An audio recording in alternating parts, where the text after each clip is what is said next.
Hello students, welcome to T-SAT. ఒక వ్యక్తి ఈశాన్య దిశలో 40 మీటర్లు నడుస్తారు మరియు 90 డిగ్రీలు తన ఎడమవైపుకు తిరిగి 40 మీటర్లు నడిచాడు. అప్పుడు అతను 40√2 మీటర్లు దక్షిణం వైపుకు నడుస్తాడు. అప్పుడు ప్రారంభ పాయింట్ నుండి చివరి పాయింట్కు మధ్య గల దూరం ఎంత? ఓకేనా? సో మీరు ఈ క్వశ్చన్లో గమనిస్తే మనకు ఎప్పుడు కూడా చాలా నీట్గా ఉంటుంది. ఏంటి, ఒక వ్యక్తి వెళ్ళే దిశ 40 మీటర్లు, 50 మీటర్లు, మంచి నీట్గా 30 మీటర్లు అని ఇస్తారు. ఇదే నేర్చుకుంటాం మనం. బట్ ఎగ్జామ్ హాల్ ఏం చేస్తాడు, ఆ విధంగా 40√2 అని ఇస్తాడు. ఆ విధంగా 40√2 అయ్యాగానే ఖతం అయిపోతాయి పని. మనకు తెలియదు 40√2 అంటే ఏంటిదని. మనం లాస్ట్ సెషన్లో డిస్కస్ చేసినట్టు సింపుల్ నాన్న. లాస్ట్ సెషన్లో ఏం డిస్కస్ చేసినామంటే, ఇప్పుడు ఒక 2 సైడ్స్ ఉన్నాయనుకున్నాను. ఒక 2 సైడ్స్ సేమ్ ఉన్నాయనుకో, 2 సైడ్స్ సేమ్ ఉంటుంది. దాని డయాగ్నల్ డిస్టెన్స్ ఎంత అవుతుంది అన్న? 30√2 అవుతుంది అన్న. లాస్ట్ సెషన్లో 2 సైడ్స్ సేమ్ ఉన్నాయనుకో, దాని డయాగ్నల్ డిస్టెన్స్ 20 ఉందనుకో, 20√2 అవుతుంది. అంతే కదా. ఇది మనం లాస్ట్ సెషన్లో నేర్చుకున్నాం. అయితే ఇక్కడ విషయం ఏంటంటే, ఓకే, ఇక్కడ విషయం ఏంటంటే ఇప్పుడు అలా ఇవ్వలేదు, 40√2 అని ఇచ్చాడు. ఓకేనా? 40√2 అంటే ఏంటిది నాన్న? 40√2 అంటే ఏంటి? ఇప్పుడు ఒక వ్యక్తి ఇలా 40√2 వెళ్ళాడు అనుకో, ఒక వ్యక్తి ఇలా 40√2 వెళ్ళాడు అనుకో, అంటే 40√2 వెళ్ళాడంటే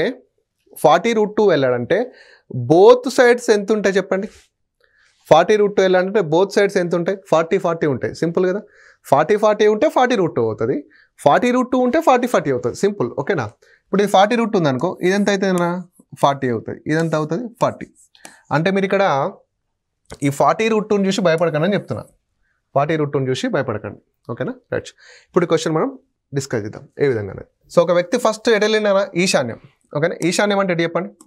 ఈశాన్యం అంటే ఇదే కదా, ఈ విధంగా. సో మీరు స్టార్టింగ్ క్లాస్లో విన్నారు కదా ఏ విధంగా తీసుకోవాలి ఈశాన్యం. ఒక వ్యక్తి ఈ విధంగా ఈశాన్యం వెళ్ళినాను. ఓకే, ఈశాన్యం వెళ్ళినాక ఏం చేసిండంటే 90 డిగ్రీలు తన ఎడమ వైపుకు తిరిగిండంట. 90 డిగ్రీలు తన ఎడమ వైపుకు తిరిగాడు. ఇప్పుడు నేను ఇలా ఈస్ట్ నాన్న. యాక్చువల్లీ నా పొజిషన్ ఏంటంటే ఈ విధంగా ఉండే. నేను ఎటు వెళ్ళినా ఇలా ఈశాన్యం వైపు వెళ్ళినా. ఓకేనా? ఈ విధంగా ఈశాన్యం వైపు వెళ్ళినా. ఈ విధంగా ఈశాన్యం వైపు వెళ్ళినాక ఎడమ వైపు అంటే నా ఎడమ చేయి ఇదే కదా, ఇటు తిరిగిన. ఎంత తిరిగిన? 90 డిగ్రీలు.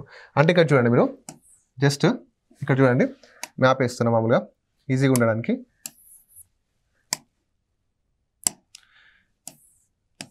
రెడ్ అయితే కనిపిస్తుంది కదా మీకు.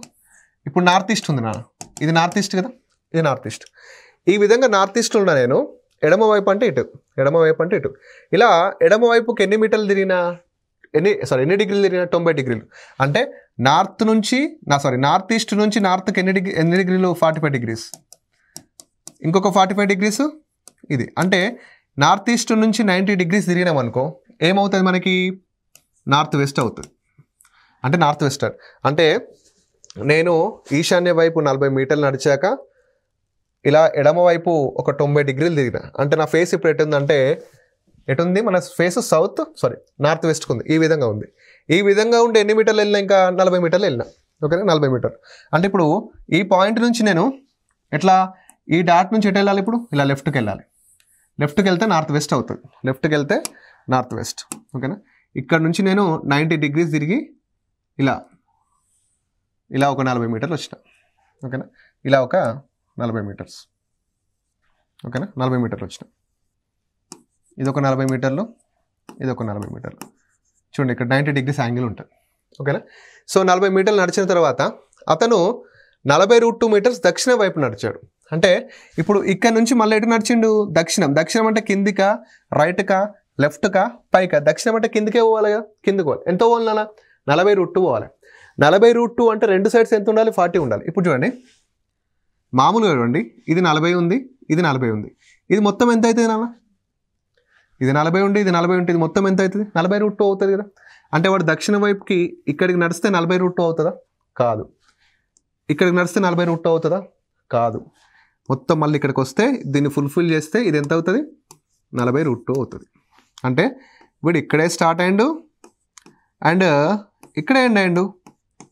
ఇక్కడే స్టార్ట్ అయ్యిండు, ఇక్కడే ఎండ్ అయ్యిండు. ఇదే స్టార్టింగ్ పాయింట్, ఇదే ఎండింగ్ పాయింట్. ఇప్పుడు స్టార్టింగ్ పాయింట్కి ఎండింగ్ పాయింట్కి మధ్య గల దూరం అంటే ఎంత? 0.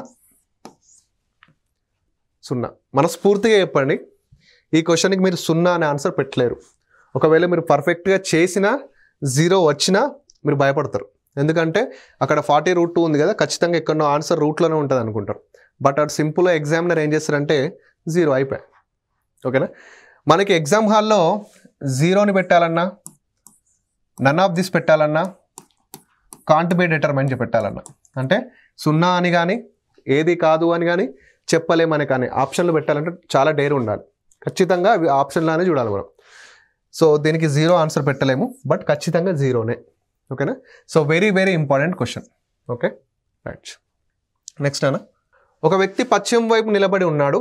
అతను సవ్య దిశలో 45 డిగ్రీలు భ్రమిస్తాడు మరియు అదే దిశలో 180 డిగ్రీలు భ్రమిస్తాడు. ఆ తర్వాత అపసవ్య దిశలో 270 డిగ్రీలు భ్రమిస్తాడు.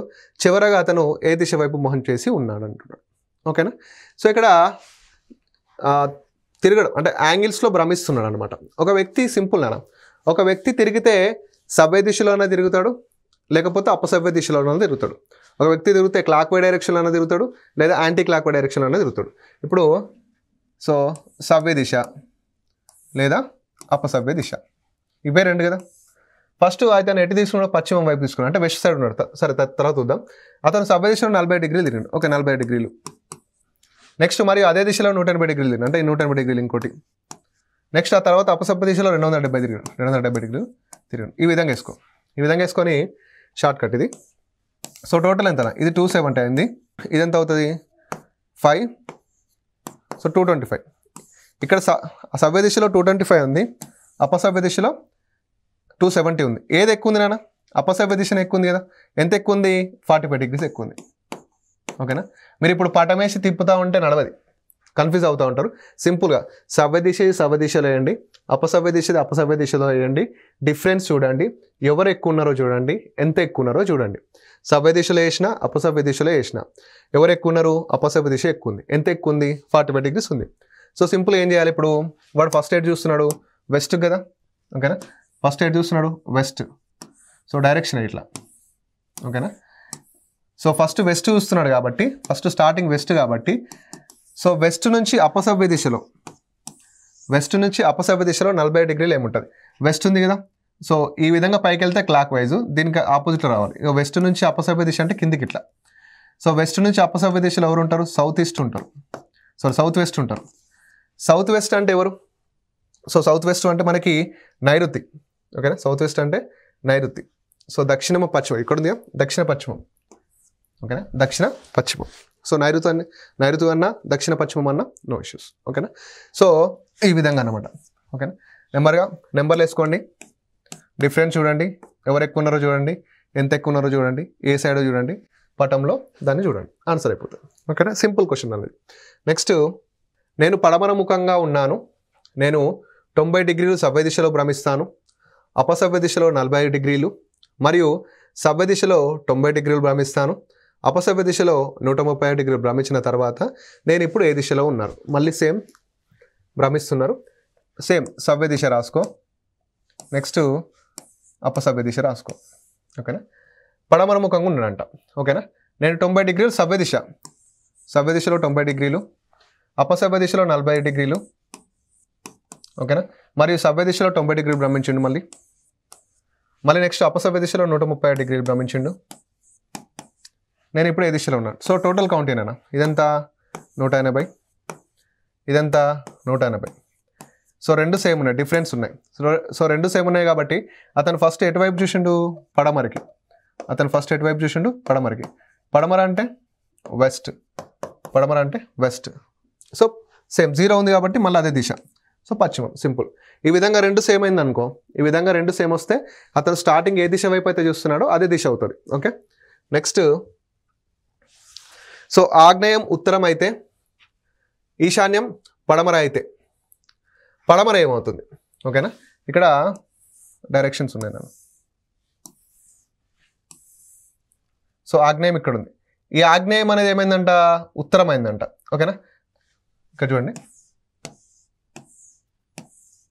ఇది ఉత్తరం, ఇది తూర్పు, ఇదేంటి నాన్న దక్షిణం, ఇది పడమర లేదా పశ్చిమం. సో ఇక్కడ ఈశాన్యం, ఆగ్నేయం, నైరుతి, వాయువ్యం. ఓకేనా. ఇప్పుడు ఈ యారో ఏంటిది నాన్న ఆగ్నేయం కదా, ఈ ఆగ్నేయం ఏమైంది, ఈ ఆగ్నేయం ఏమైందంటే ఉత్తరమైంది, అంటే ఇక్కడ ఉత్తరమైనది ఇక్కడ ఉంటుంది ఉత్తరం. ఇప్పుడు ఇక్కడ ఉండే ఉత్తరం ఎన్ని స్టెప్పులు దాటింది, 1 2 స్టెప్ దాటి ఇక్కడికి వచ్చింది. ఓకేనా, సింపుల్. నెక్స్ట్ ఈశాన్యం పడమర అయితే, ఓకేనా, ఈశాన్యం ఇప్పుడు ఇది ఈశాన్యం కదా, ఇప్పుడు ఈశాన్యం ఏమవుతుందంటే పడమర. ఓకేనా, ఈశాన్యం పడమర, ఈశాన్యం పడమర. చూడండి ఉత్తరమేమో 2 స్టెప్స్ దాటి ఇక్కడికి వచ్చింది 1 2, పడమరేమో 2 స్టెప్స్ క్లాక్ వైజ్లో, పడమరేమో 1 2 2 స్టెప్పులు దాటి ఇక్కడికి వచ్చింది. ఓకేనా, మరి ఇప్పుడు పడమర ఏమవుతుంది, పడమర ఏమవుతుందంటే ఈ పడమర ఏమవుతుందంటే ఇక్కడ 2 స్టెప్స్ ఆగ్నేయం ఉంది కదా, సారీ ఇక్కడ ఏంటిది ఆగ్నేయం, ఆగ్నేయం అనేది ఇక్కడ 2 స్టెప్పులు దాటి ఎక్కడికి వస్తుంది, పడమర దగ్గరకు వస్తుంది. ఇక్కడ ఉండే ఆగ్నేయం 1 2 స్టెప్స్ దాటి ఇక్కడికి వస్తుంది పడమర దగ్గరికి ఆగ్నేయం. సో ఆగ్నేయం will be the right answer. అంటే ఒక డైరెక్షన్ క్లాక్ వైజ్ డైరెక్షన్లో 2 స్టెప్స్ దాటి వెళ్తుంది. ఇప్పుడు ఇక్కడ తూర్పు ఉండదు కదా, ఈ తూర్పు ఎక్కడ ఉంటుంది చెప్పండి, ఈ తూర్పు అనేది క్లాక్ వైజ్లో 2 స్టెప్లు దాటాలి 1 2, ఇక్కడికి ఏమొస్తుంది తూర్పు వస్తుంది. ఓకేనా, ఇప్పుడు ఇక్కడ దక్షిణం ఉందనుకోండి, దక్షిణం ఎన్ని స్టెప్పులు దాటాలి, 2 స్టెప్పులు 1 2, ఇక్కడైతే దక్షిణం. ఓకేనా, చూడండి ఉత్తరానికి ఆపోజిట్లో దక్షిణం. ఓకేనా, సో ఆ విధంగా అనమాట ఆగ్నేయం will be the right answer. So next, ఒక క్రాసింగ్లో డైరెక్షనల్ పోస్ట్ ఏర్పాటు చేయబడింది. ప్రమాదం జరగడం వలన మొదట తూర్పును సూచించే బాణం ఇప్పుడు ఉత్తరాన్ని సూచిస్తుంది. ఒక బాటసారి తూర్పు అని భావించి తప్పు దిశలో వెళ్ళాడు. ఇందులో అసలు అతను ఇప్పుడు ప్రయాణిస్తున్న దిశ మామూలుగా ఏంటంటే డైరెక్షన్లో, ఓకేనా, ఒక క్రాసింగ్లో ఒక డైరెక్షనల్ పోస్ట్ పెట్టిరానా. ఓకేనా, ఇది ఒక డైరెక్షనల్ పోస్ట్ ఉంటుంది, ఇది మంచిగా ఉండే. ఓకేనా, ఇట్లా ఉండే కథ. అయితే ఏమైందంటే ప్రమాదం అయిందంట, రోడ్డు మీద కూడా దాన్ని గుద్దిండి అనుకుందాం, ప్రమాదం జరిగింది. ఓకేనా, ఆ బోర్డును గుద్దేసిండు. ప్రమాదం జరిగినాక ఏమైందంటే ఇప్పుడు ఈ వ్యారోస్ కదా, ప్రమాదం జరిగింది, ఈ వ్యారోస్ ప్రమాదం జరగడం వల్ల మొదట తూర్పును సూచించే బాణం, ఇప్పుడు ఇది తూర్పు కదా, మొదట ఈ తూర్పును సూచించే బాణం ఇప్పుడు దేన్ని సూచిస్తుందంట, ఉత్తరాన్ని. అంటే తూర్పును సూచించే బాణం ఇప్పుడు ఎవరిని సూచిస్తుంది, ఉత్తరం. ఈ బాణం ఎవరిది నాన్న, తూర్పుది. ఇది ఎవరిని డైరెక్షన్ చేస్తుంది, ఇప్పుడు ఉత్తరాన్ని డైరెక్షన్ చేస్తుంది. అంటే ఇక్కడ ఉత్తరం ఉంటుంది. చాలామంది ఈ తూర్పుని తీసుకుపోయి ఇక్కడ రాస్తారు, అట్లా కాదు. క్వశ్చన్ ఏమన్నాడు, తూర్పుని సూచించే బాణం, ఈ బాణం ఇప్పుడు ఎవరిని సూచిస్తుంది అంటే నార్త్ని, అంటే ఉత్తరాన్ని సూచిస్తుంది. ఇక్కడ అంటే ఇక్కడ ఉండే నార్త్ ఎక్కడికి వచ్చింది, ఈస్ట్ దగ్గరికి వచ్చింది. మరి ఇక్కడ ఉండే ఈస్ట్ ఎక్కడికి వెళ్తుంది, సౌత్ దగ్గరికి వెళ్తుంది. సో ఇక్కడ తూర్పు, సో ఇక్కడ ఉండే సౌత్ ఎక్కడికి వెళ్తుంది, వెస్ట్ అంటే దక్షిణం. సో ఇక్కడ ఉంటే దక్షిణం ఎక్కడికి వెళ్తే నార్త్ దగ్గరికి వెళ్తుంది, సో పడమర. ఓకేనా, అయితే ఒక బాటసారి, ఓకేనా, ఒక బాటసారి ఏం చేసిందంటే ఆయనకి ఇక్కడ యాక్సిడెంట్ అయింది, ఈ డైరెక్షన్ చేంజ్ అయినా తెలియదు పాపం. ఏమైందంటే ఒక బాటసారి తూర్పు అనుకొని తప్పు దిశలో వెళ్తున్నాడు, తూర్పు ఇక్కడికి వచ్చి నిలుస్తున్నాడు. ఆయనకి ఏమైంది, యాక్సిడెంట్ అయిందని తెలియదు, ఇదే తూర్పు కదా అని ఇట్లా వెళ్తున్నాడు, ఇదే తూర్పు దిశ కదా అని ఇటు వెళ్తున్నాడు. అంటే వాడు ఎటు వెళ్తున్నాడు, కిందికి వెళ్తున్నాడు అంటే ఇట్ మీన్స్ ఎటు, ఒక వ్యక్తి కిందికి వెళ్తున్నాడు అంటే ఎటువైపు వెళ్తున్నట్టు, దక్షిణ వైపుకి వెళ్తున్నట్టు. సో ఒక వ్యక్తి పైకి పోతే, పైకి అంటే ఆ పైకి కాదు, ఒక వ్యక్తి పైకి పోతే ఉత్తరం అయినట్టు, రైట్కి పోతే ఈస్ట్కి పోయినట్టు, లెఫ్ట్కి పోతే వెస్ట్కి పోయినట్టు, కిందికి పోతే సౌత్కి పోయినట్టు. ఓకేనా, సో ఆన్సర్ వచ్చేసి దక్షిణం. సో చాలామంది కొందరు మేధావులు ఏం చేస్తారంటే తూర్పు ఉత్తరాన్ని సూచిస్తుంది కాబట్టి సో ఏం చేస్తారంటే డైరెక్ట్ ఏం చేస్తారు, తూర్పు అని పెట్టేస్తారు. మళ్ళీ తూర్పు కానీ ఉత్తరం కానీ రెండిట్లో ఏదో ఒకటి పెడతారు. సో రాంగ్ ఆన్సర్ అవుతుంది. ఓకేనా, రైట్. సో ఇది కూడా ఇంపార్టెంట్ క్వశ్చనే, డైరెక్షన్స్ని చేంజ్ చేసినటువంటి క్వశ్చన్. Okay, next. సో పట్టణం ఎంకి పశ్చిమాన డి ఉంది, పట్టణం డికి దక్షిణాన ఆర్ ఉంది, పట్టణం ఆర్కి తూర్పున కే ఉంది, పట్టణం డి నుండి కే దిశలో ఉంది అంటున్నాడు. ఇక్కడ పట్టణం ఎంకి పశ్చిమాన డి ఉంది. ఫస్ట్ ఎమ్ను రాయండి. ఎం ఇదరే, ఎం ఇక్కడ ఉంది కదా, ఎంకి పైన నార్త్, రైట్లో ఈస్ట్, లెఫ్ట్లో వెస్ట్, కింద సౌత్. ఎంకి పశ్చిమం అంటే ఇటే కదా, లెఫ్ట్లో ఎవరున్నారు, డి. ఏమైనా మీటర్లు ఇచ్చిండా, ఇవ్వలేదు.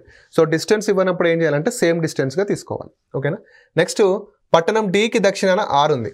పట్టణం డికి దక్షిణాన అంటే డి ఇక్కడ ఉంది కదా, డికి దక్షిణం అంటే కింద ఎవరున్నారు, ఆర్ ఉన్నారు.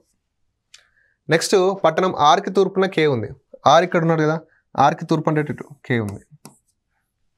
నెక్స్ట్ డి నుండి కే ఏ దిశలో ఉంది, డి ఇక్కడ ఉన్నాను నాన్న, ఈ డి నుండి కే ఇక్కడ ఉంది కదా, ఏ దిశలో ఉంది అంటే నీకు తెలుస్తలేదు. ఈ డి నుండి కే ఏ దిశలో ఉందో తెలుస్తలేదు కదా, ఎక్కడ ఉన్నాడు, డి నుండి అన్నాడు కాబట్టి ఇక్కడ పట్టం వేసుకో, డి నుండి అన్నాడు ఇక్కడ పట్టం వేసుకో. డి పైన నార్త్ ఉంటుంది, రైట్లో ఈస్ట్ ఉంటుంది, కింద సౌత్ ఉంటుంది, లెఫ్ట్లో వెస్ట్ ఉంటుంది. సో ఈ డి నుండి కే ఎవరెవరి మధ్య ఉన్నారు? సౌత్ ఈస్ట్ కదా. ఎవరి మధ్య ఉన్నారు? South east. సౌత్ ఈస్ట్ అంటే ఏంటి? ఆగ్నేయం. సౌత్ ఈస్ట్ అంటే ఆగ్నేయం. So 4 simple. ఓకే. నెక్స్ట్, 2 కార్లు ప్రధాన రహదారికి ఎదురుగా ఉన్న ప్రదేశాల నుండి ప్రారంభమవుతాయి. 150 కిలోమీటర్ల దూరం. ఓకే. మొదటి కారు 25 కిలోమీటర్లు ప్రయాణించి కుడివైపుకు తిరిగి 15 కిలోమీటర్లు ప్రయాణించి ఆ తర్వాత ఎడమవైపుకు తిరిగి మరో 25 కిలోమీటర్లు ప్రయాణించి చివరగా ప్రధాన రహదారి వైపు చేరెను. ఈ సమయంలో మైనర్ బ్రేక్ సమస్య వల్ల ఇతర కారు, ఇంకొక కారు కేవలం 35 కిలోమీటర్లు మాత్రమే ప్రధాన రహదారిపై ప్రయాణించింది. ప్రస్తుతం 2 కార్ల మధ్య దూరం. చాలామంది క్వశ్చన్ చూడగానే స్కిప్ చేస్తారు. ఓకేనా. క్వశ్చన్ ఎప్పుడైతే పెద్దగా ఉంటుందో ఎక్కువ ఇన్ఫర్మేషన్ ఉందని అర్థం. ఓకేనా. అందులో ఏముండదు. ఇప్పుడు మీరు ఒక కొత్త ప్లేస్ పేరు అనుకోండి, మీ చేతిలో అడ్రస్ అనేది ఎక్కువ ఇన్ఫర్మేషన్ ఉందనుకోండి, ఈజీగా చేరుకుంటారు. లేదా ఒక సింగిల్ లైన్ ఉందనుకోండి, ఇప్పుడు ఒక కొత్త ప్లేస్కి పోతే టెంపుల్ దగ్గరలా అంటారు. ఇప్పుడు మనం ఏం చేస్తాం? టెంపుల్ ఎక్కడ అనుకుంటూ పోతాం. అదే బస్ స్టాండ్ దగ్గర దిగి లెఫ్ట్కి పోయి రైట్ తీసుకుంటే అక్కడ టెంపుల్ ఉంటుంది, అక్కడ ఉంటారా అంటే బస్ స్టాండ్ దగ్గర దిగి లెఫ్ట్ తీసుకొని రైట్ తీసుకొని టెంపుల్ దగ్గర ఉంటాం. అంటే ఇన్ఫర్మేషన్ ఎక్కువ ఉంది అనుకోండి, అది ఈజీ అయిపోతుంది అన్నమాట క్వశ్చన్. ఇప్పుడు ఇన్ఫర్మేషన్ ఎక్కువ ఉంది కదా, చాలా ఈజీగానే ఉంటుంది. ఏమంటున్నాడు ఆయన? ప్రధాన రహదారికి ఒక ప్రధాన రహదారి ఉంది, అది 150 కిలోమీటర్లు ఉంది. ఇది ఒక రహదారి నాన్న. ఇది ఎంత ఉంది? 150 కిలోమీటర్లు. ఎస్, 150 కిలోమీటర్లు ఉంది. మొదటి కారు 25 కిలోమీటర్లు ప్రయాణించింది. అంటే 2 కార్లు ఎదురుగా వస్తున్నాయి అనమాట. మొదటి కారు 25 కిలోమీటర్లు ప్రయాణించింది. ఇక్కడ నుంచి చూద్దాం. ఒక 25 కిలోమీటర్లు ప్రయాణించింది. ఇలా ప్రయాణించి కుడివైపుకు తిరిగింది. కుడివైపు అంటే పైకా కిందిగా సార్ అంటారు. ఇప్పుడు నీ కారు ఇట్లా పోతుంది కదా, కుడివైపు అంటే ఇట్లా రైట్గా కదా, సో కిందికి అనమాట. కుడివైపుకు తిరిగి 15 కిలోమీటర్లు. సో ఇక్కడ 15 కిలోమీటర్లు. నెక్స్ట్ ఆ తర్వాత ఎడమవైపుకు తిరిగి, అంటే కుడివైపు తిరిగినాక ఇట్లా ఈ డైరెక్షన్లో ఉంటావు. మళ్ళీ ఎడమవైపు అంటే ఇటు సైడ్, ఎడమవైపుకు తిరిగి 25 కిలోమీటర్లు. ఓకేనా. అలా ప్రయాణించిన తర్వాత చివరిగా ప్రధాన రహదారి వైపు మళ్ళీ, రహదారి ఇదే కదా, ఇటు వచ్చిండు, ఇటు వచ్చి ఇక్కడ ఆగిండు. అంతేనా? ఎస్, అక్కడ చేరిండు అనమాట. చేరినాక ఏమైందంటే ఈ సమయంలో వీడంతా ఈ పని చేస్తాడు కదా, ఈ సమయంలో ఏం చేసిందంటే ఇంకొక కారు ఏం చేసిందంటే 35 కిలోమీటర్లు వచ్చింది ఎదురుగా. దానికి బ్రేక్ సమస్య వల్ల కిందికి మీదికి దిగకుండా చక్కగా ఎంత వచ్చిందంటే ఒక 30 కిలోమీటర్లు వచ్చింది. ఓకేనా. నెక్స్ట్, సో ప్రధాన రహదారిపై ప్రయాణించింది. ప్రస్తుతం 2 కార్ల మధ్య ఉన్న దూరం. ఒక కారు ఇక్కడ ఉంది నాన్న, ఒక కారు ఇక్కడ ఉంది. ఇప్పుడు మనకి ఈ డిస్టెన్స్ కావాలి. వీడేమో ప్రధాన రహదారి మీద 35 కిలోమీటర్లు వచ్చిండు. మరి వీడు ప్రధాన రహదారి ఎంత కవర్ చేసిండు? ఈ 15 ప్రధాన రహదారి కిందకి వస్తుందా? రాదు. ఈ 25 వస్తుంది కదా, 25 అంటే వీడు 50 చేసిండు. ఓకేనా. So total distance 150. Total distance 150. వీళ్ళిద్దరు కవర్ చేసిన డిస్టెన్స్ అంతా 85. సో 85 కాబట్టి సో ఇక్కడ 5, ఇక్కడ 14 అంటే 6. సో వాళ్ళిద్దరి మధ్య డిస్టెన్స్ ఎంత ఉంటుంది? ఇంకా 65 ఉంటుంది. ఓకేనా, 65. Okay, easy. సో ఇవన్నీ కలిపినా కూడా మళ్ళీ మనకు 150 అవుతాయి. 65 + 35 ఎంత? 65 + 35 100. 100 + 50 150. మీరు ఇక్కడ ఈ 15 తీసుకోవద్దు, ఎందుకంటే వీడు షార్ట్ కట్ రోడ్డు దిగి వెళ్ళిపోయాడు. Okay right. ఇది కూడా రోడ్డు దిగి వెళ్ళిపోయింది కదా సార్ అంటే ఇక్కడ కవర్ చేసిండు కదా, ఆ విధంగా అనమాట. ఓకే. నెక్స్ట్, ఒక అమ్మాయి తన ఇంటి నుండి బయలుదేరింది. ఆమె మొదట 30 మీటర్లు వాయువ్య దిశలో, 30 మీటర్లు నైరుతిలో, 30 మీటర్లు ఆగ్నేయంలో నడిచిన తర్వాత చివరగా ఆమె తన ఇంటి వైపు వెళ్తుంది. ఆమె ఇంటి వైపుకు వెళ్తున్న దిశ అంటాడు. సో ది ఆన్సర్ సింపుల్గానే పెట్టచ్చు. ఏంటి అంటే, సో అది ఎలా నేను లాస్ట్ చెప్తాను. ఇప్పుడు ఆమె మొదట 30 మీటర్లు వాయువ్య దిశలో వెళ్ళింది నాన్న. ఓకేనా, 30 మీటర్లు వాయువ్య దిశలో. మీకు ఇక్కడ డయాగ్రామ్ చూసుకుంటే ఓకేనా, ఇది నైరుతి అవుతుంది, ఇది ఈశాన్యం అవుతుంది, ఇది ఆగ్నేయం అవుతుంది, ఇది వాయువ్యం అవుతుంది, ఇదేమవుతుంది, ఇది నైరుతి అవుతుంది, ఇది వాయువ్యం అవుతుంది. సింపుల్గా. సో వాయువ్యం అంటే ఈ డాట్ నుంచి ఇలా లెఫ్ట్ సైడ్ పైకి, అంటే ఆమె వాయువ్యం వైపు వెళ్ళింది, ఇలా వెళ్ళింది వాయువ్యం వైపుకి. ఎన్ని మీటర్లు? 30 మీటర్లు. నెక్స్ట్ 30 మీటర్లు నైరుతిలో వచ్చింది. నైరుతి అంటే ఎటు? ఈ డాట్ నుంచి కిందికి కదా, ఇలా. సో నైరుతి అంటే ఈ విధంగా వస్తారు. 30 మీటర్లు నైరుతిలో వచ్చింది. నెక్స్ట్ 30 మీటర్లు ఆగ్నేయంలో. ఆగ్నేయం అంటే ఈ చుక్క నుంచి ఇటు రైట్ సైడ్ కిందికి కదా, ఎస్, ఇక్కడ నుంచి ఆగ్నేయంలో వచ్చింది. ఓకే, 30 మీటర్లు. ఇప్పుడు ఇది హోమ్ కదా నాన్న. ఇప్పుడు తన ఇంటి వైపుకి వెళ్తుంది, అంటే ఇలా వెళ్తుంది. తన ఇంటి వైపుకు ఇలా వెళ్తుంది. తన ఇంటి వైపుకు వెళ్తున్న దిశ అంటే ఈ విధంగా రైట్ సైడ్ పైకి వెళ్తుంది. నీకు తెలిస్తే ఓకే, తెలియకపోతే ఇక్కడ పట్టం ఇది నార్త్ అవుతుంది, ఇది ఈస్ట్ అవుతుంది, ఇది వెస్ట్ అవుతుంది, ఇది సౌత్ అవుతుంది. సో ఆమె వెళ్తున్న దిశ ఎవరి మధ్య ఉంది? నార్త్ ఈస్ట్ మధ్య ఉంది. నార్త్ ఈస్ట్ అంటే ఏంటిది నాన్న? ఈశాన్యం. నార్త్ ఈస్ట్ అంటే ఈశాన్యం. ఎగ్జామ్ హాల్లో మీరు ఏం చేస్తారంటే మనకు సబ్ డైరెక్షన్స్ ఉన్నాయే 4. ఓకేనా? ఆమె ఫస్ట్ ఎటు వెళ్ళింది నాన్న? వాయువ్యం వెళ్ళింది. అయిపోయిందా? నెక్స్ట్ ఎటు వెళ్ళింది? నైరుతి వెళ్ళింది. అయిపోయిందా? నెక్స్ట్ ఎటు వెళ్ళింది? ఆగ్నేయం. మనకు ఉండే 4 సబ్ డైరెక్షన్లు. వాయువ్యం వెళ్ళింది, నైరుతి వెళ్ళింది, ఆగ్నేయం వెళ్ళింది. ఇక లాస్ట్కి మిగిలింది ఏంటి? ఈశాన్యం కదా. డైరెక్ట్ ఈశాన్యం పెట్టేస్తే అయిపోతుంది. సింపుల్. ఓకే. సో ఒకవేళ చేయాలంటే డయాగ్రామ్ ఈ విధంగా. నెక్స్ట్, జాన్ తన టైం పీస్ని టేబుల్పై ఉంచాడు. సాయంత్రం 6 గంటలకు గంటల ముళ్ళు ఉత్తరం వైపు చూపుతుంది. సమయం 9 గంటల 15 నిమిషాల వద్ద నిమిషాల ముళ్ళు ఏ దిశ వైపు చూపిస్తుంది. ఓకేనా? ఇప్పుడు గడియారం ఉంది నాన్న. ఓకేనా? 12, 3, 6, 9 ఇవి 3 వేసుకున్నాం. సమయం ఎంత అవుతుందంటే 6 అవుతుంది. ఇది గంటల ముళ్ళు, ఇది నిమిషాల ముళ్ళు. ఓకేనా? సమయం 6 అవుతున్నప్పుడు ఇది గంటల ముళ్ళు కదా. ఈ గంటల ముళ్ళు ఎవరి సూచిస్తుందంట? ఉత్తరాన్ని. ఈ గంటల ముళ్ళు ఉత్తరాన్ని సూచిస్తుంది, అంటే నార్త్ని సూచిస్తుంది. సో మనకి డైరెక్షన్స్ మామూలుగా ఈ విధంగా ఉంటాయి. ఓకేనా? యాక్చువల్లీ ఇక్కడ ఏముండాలి? కింద సౌత్ ఉండాలి. సౌత్ ప్లేస్లోకి ఎవరు వచ్చి? నార్త్. సో సౌత్ ప్లేస్లోకి నార్త్ వస్తే నార్త్ సౌత్ ఇక్కడ అవుతుంది. ఓకేనా? ఈ 2 చేంజ్ అయినాయి అంటే ఈ 2 కూడా చేంజ్ అవుతాయి. సో ఇక్కడ ఈస్ట్ అంటే వెస్ట్, ఇక్కడ ఈస్ట్. ఓకేనా? సో డైరెక్షన్లో ఒక డైరెక్షన్ చేంజ్ అయితే మిగతా 2 డైరెక్షన్లు కూడా చేంజ్ అవుతాయి. ఓకే. ఇప్పుడు ఏమవుతుంది? సమయం 9 గంటల 15 నిమిషాల వద్ద నిమిషాల ముళ్ళు. 9 గంటల 15 నిమిషాలు అంటే నిమిషాల ముళ్ళు ఎగ్జాక్ట్ ఎక్కడ ఉంటాయి చెప్పండి? 9:15 అంటే నిమిషాల ముళ్ళు గీడు ఉంటుంది కదా. గంటల ముళ్ళు ఇట్లుంటుంది, నిమిషాలు ఇట్లుంటుంది. ఇప్పుడు 9:15 అంటే నిమిషాల ముళ్ళు ఇట్లుంటుంది. ఈ నిమిషాల ముళ్ళు ఏ దిశను సూచిస్తుంది? ఇది ఏ దిశ అవుతుంది? వెస్ట్ కదా. So west. వెస్ట్ అంటే పశ్చిమం. ఓకేనా? అంటే చాలామంది ఏం చేస్తారంటే ఈ 2 చేంజ్ అయినాయి కానీ ఈ రెండింటిని చేంజ్ చేయరు. ఈ 2 చేంజ్ అయితే ఈ రెండింటిని కూడా మనం చేంజ్ చేయాలి ఖచ్చితంగా. ఓకేనా? So west. నెక్స్ట్, ఒకరోజు ఉదయం ధోని మరియు కోహ్లీ ఒకరికొకరు ఎదురెదురుగా నిల్చొని ఉన్నారు. ధోని నీడ సరిగ్గా కోహ్లీకి కుడివైపు ఉంటే ధోని ఏ దిక్కును చూస్తున్నాడు అంటున్నాడు. ఓకేనా? ఇదేంటి అంటే షాడోస్ ప్రాబ్లం. షాడోస్.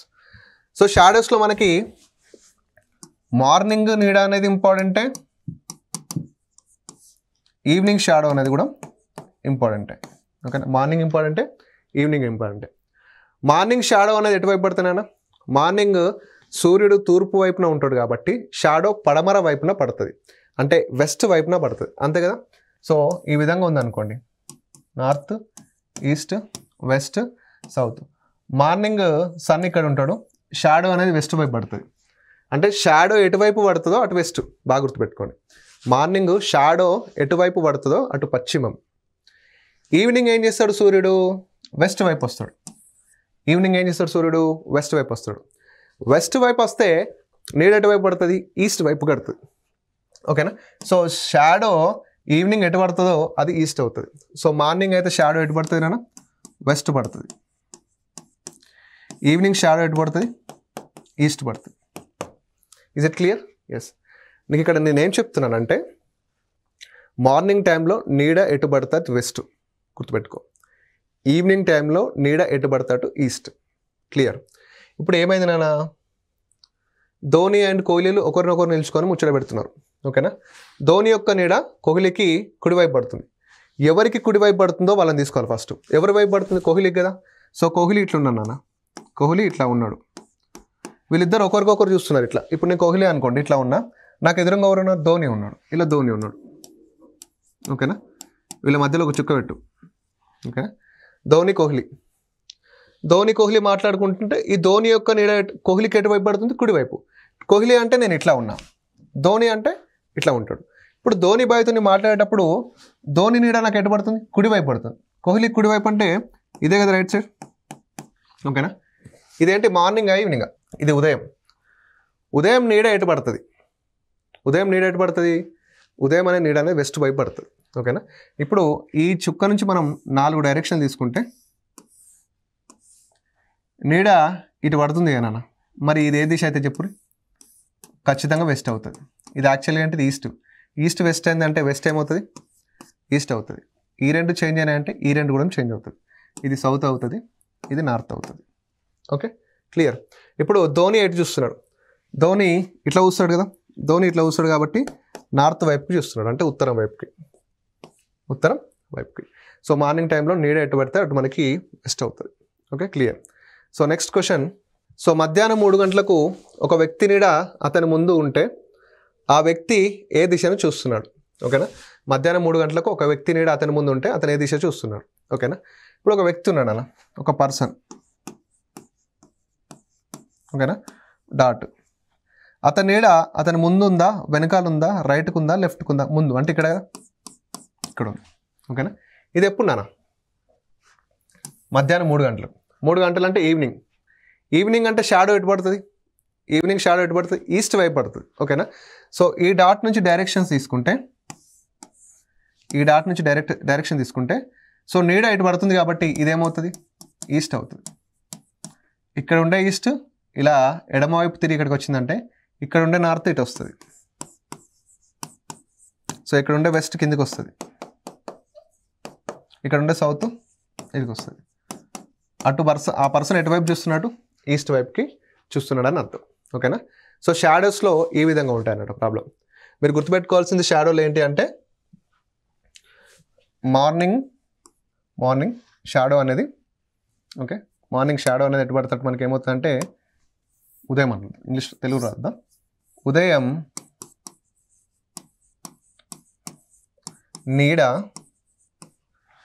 నీడ పశ్చిమం వైపు పడుతుంది, అంటే పడమర. ఉదయం నీడ పశ్చిమ వైపు పడుతుంది. ఓకేనా, సో సాయంత్రం నీడ తూర్పు వైపు పడుతుంది. ఈ నోట్ చేసుకోండి, బాగా ఇంపార్టెంట్. ఓకేనా, ఇంకోటి మీకు గుర్తుపెట్టుకోండి, ఇంకోటి బాగా గుర్తుపెట్టుకోండి. షాడోస్ ప్రాబ్లంలో షాడోస్ రైట్ సైడ్ కానీ లెఫ్ట్ సైడ్ కానీ పడతాయి. ఓకేనా, షాడోస్ ప్రాబ్లంలో షాడోస్ అనేవి రైట్ సైడ్ కానీ లెఫ్ట్ సైడ్ కానీ పడితే 100% ఆన్సర్ ఏమొస్తుంది అంటే వాళ్ళు ఫేస్ చేస్తున్న దిశ మీద క్వశ్చన్ అడుగుతాయి. అంటే నీడ కుడివైపు పడుతుంది, నీడ ఎడమవైపు పడుతుంది, అతను ఎటువైపు చూస్తున్నాడు. అర్థమైంది కదా? కుడివైపు కానీ ఎడమవైపు కానీ పడ్డప్పుడు అతను ఎటువైపు చూసే ఛాన్స్ ఉంటుంది అంటే నార్త్ ఆర్ సౌత్, ఇవే ఉంటాయి నాన్న, నార్త్ ఆర్ సౌత్. ఓకేనా, ఒకవేళ నీడ అనేది ఫ్రంట్ అంటే ఎదురు కానీ బ్యాక్ అంటే వెనకాల కానీ, నీడ అనేది ఫ్రంట్ కానీ బ్యాక్ కానీ పడ్డది అనుకో, ఆ వ్యక్తి ఎటు చూసే ఛాన్స్ ఎక్కువ ఉంటుంది అంటే ఈస్ట్ ఆర్ వెస్ట్. మీరు ఒకసారి గమనిస్తే చూడండి, ఇక్కడ షాడో అనేది కుడివైపు వచ్చింది, షాడో అనేది కుడివైపు పడ్డది, అప్పుడు ఆన్సర్ ఏమైంది? నార్త్ అయింది, ఉత్తరం. ఓకేనా, ఇక్కడ చూడండి, షాడో అనేది ఫ్రంట్ పడ్డది, అప్పుడు ఆన్సర్ ఏమైంది? అటు ఈస్ట్ అయింది. ఓకేనా, అప్పుడు ఆన్సర్ ఏమైంది? ఈస్ట్. సో ఈ విధంగా మనకి ఆన్సర్స్ అనేవి ఉంటాయి. ఓకేనా, so this is all about direction topic అండి. డైరెక్షన్ టాపిక్లో ఉన్నటువంటి ఆల్ మోడల్స్ని కవర్ చేస్తాం, విత్ రూట్ ప్రాబ్లమ్స్ని కూడా మనం డిస్కస్ చేస్తాం. ఓకేనా, సో ఈ విధంగా మనకు డైరెక్షన్ టాపిక్ని ప్రిపేర్ అవుతే ఈజీ అవుతుందండి. ఓకేనా, సో థ్యాంక్ యూ అండి, థ్యాంక్ యూ సో మచ్. ఇంకొక సెషన్లో మరొక టాపిక్తో మీ ముందు ఉంటాను. ఓకేనా, థ్యాంక్ యూ.